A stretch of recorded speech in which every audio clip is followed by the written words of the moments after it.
Kia ora, Sunday the 11th of June 2023. It's a later ramble today. We had storms a little bit earlier. We had a lot that we needed to get done today, so I'm probably just going to make this incredibly short, which I know by my standards is not really saying something. But yeah, we've just had a bunch of weather come through today. We had severe storm warnings.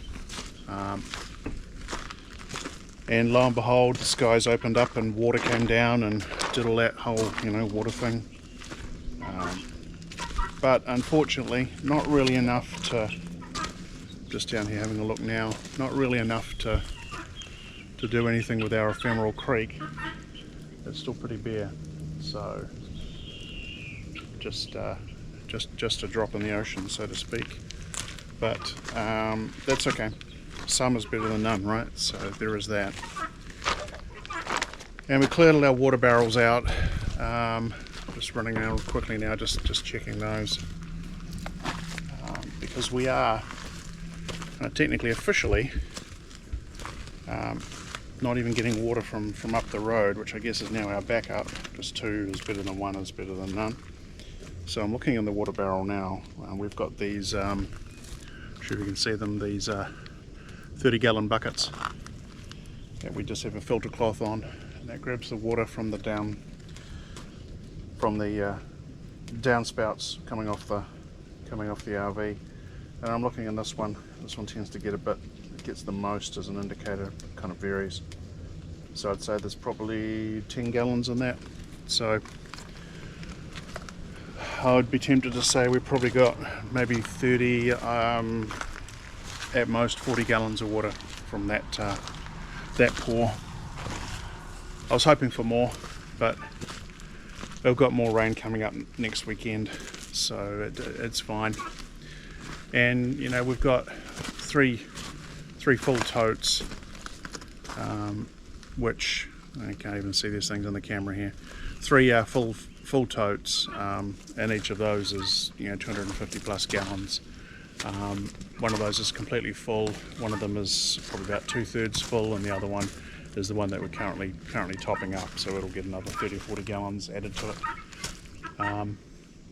And I treat that with a little bit of bleach, just the requisite amount for emergency water treatment, but we boil anyway and or filter, so I'll be up front. It doesn't really bother me drinking rainwater, because I know where it's coming from off the roof and stuff. Some birds decide they're going to crap, and well, it's just part of the charm, isn't it? But I haven't gotten around to drinking directly out of the creek yet, because we have deer and stuff in the area, and they can put things into your water supply, but that's all pretty good. But anyway, so the big thing Dawn and I did today, which we didn't video, behind me is the empty trailer.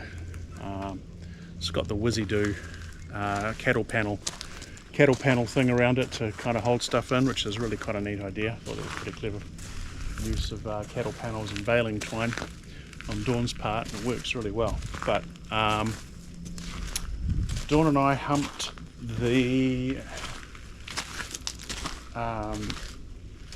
well, you'll see in just a second. It was a major job. This thing was freaking heavy. We had to use the dolly and a series of ramps, and it's one of those things where I wished we had a winch that we could have done something with. Might get a little bit dark in here. I'm not sure if you can see, but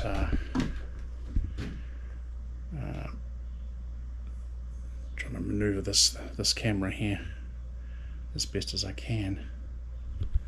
But essentially, that is our chest freezer.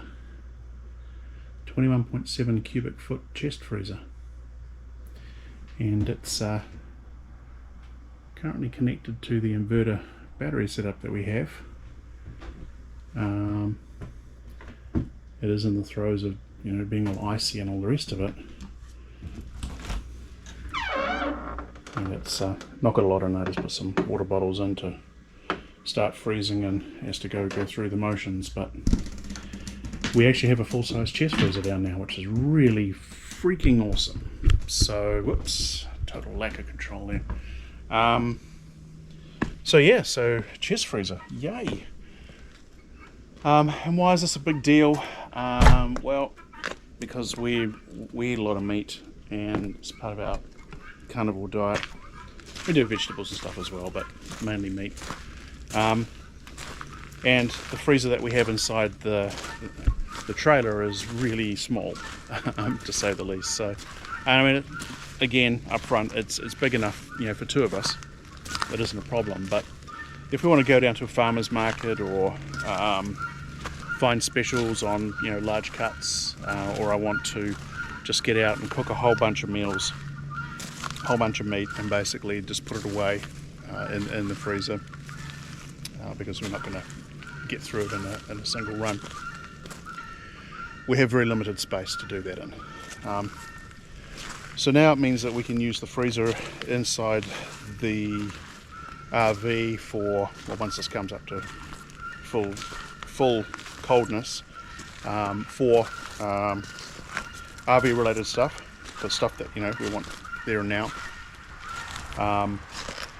That fridge and freezer is running off propane at the moment, so if for some reason that it'll run off electric as well, but its electrical consumption is about 300 watts. It's not exactly a slim weight unit. You might think that the chest freezer is actually not that great at power consumption, but at the moment it's coming up to freezing. The noisy birds being noisy birds. Let's just quickly go and have a look at them and see what these little critters are up to. What you doing? What you doing? What are you doing, peckerheads? What you doing? These are our noisy guinea fowl. Doing noisy guinea fowl things. Yeah, so the chest freezer is consuming, Dawn's just come out, consumes it's currently pulling 113 watts, which is nothing, and that's with the compressor working, coming up to full cold. I thought it was going to be a lot more than that, but it's not. I think it peaked at about 140 watts, but it's pulled back to about 113 as it's starting to get colder. So I looked at the rating on that. It's a GE, if anyone's interested in a similar model. It's one of the sort of EcoStar blah blah blah blah blah ones.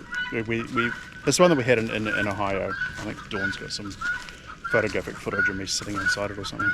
But anyway, it's Energy Star efficient. So yeah, I think it's rated to pull generally no more than about 940 watts or something a day. So you divide that by 24, and that's not really a lot. You know, and take away your daily consumption, which is, you know, peak heat of day and all that kind of stuff. I'm hoping that it'll once it actually gets up to full temperature, it'll start kind of sipping power. So kind of happy with that. Well, not kind of happy, very happy with that. Especially happy that it's not really pulling a lot of power. So yeah, we have a full chest freezer now, fully running off-grid. The battery, a fully charged battery, will run that quite happily for 3-4 days. Assuming no power's coming in off the solar, which is highly unlikely. So yeah, we've got plenty of our capacity at the moment to run that, which is great. Don't have to quite get the second battery yet, but it's on the radar. Anyway, that's the update for today. Storms and a new chest freezer. Well, the old chest freezer brought in, but it was actually a new chest freezer. But it's a working chest freezer connected to off-grid. So happy. It's all good stuff. I hope you all had a great Sunday. Kia ora, take care, and ciao for now.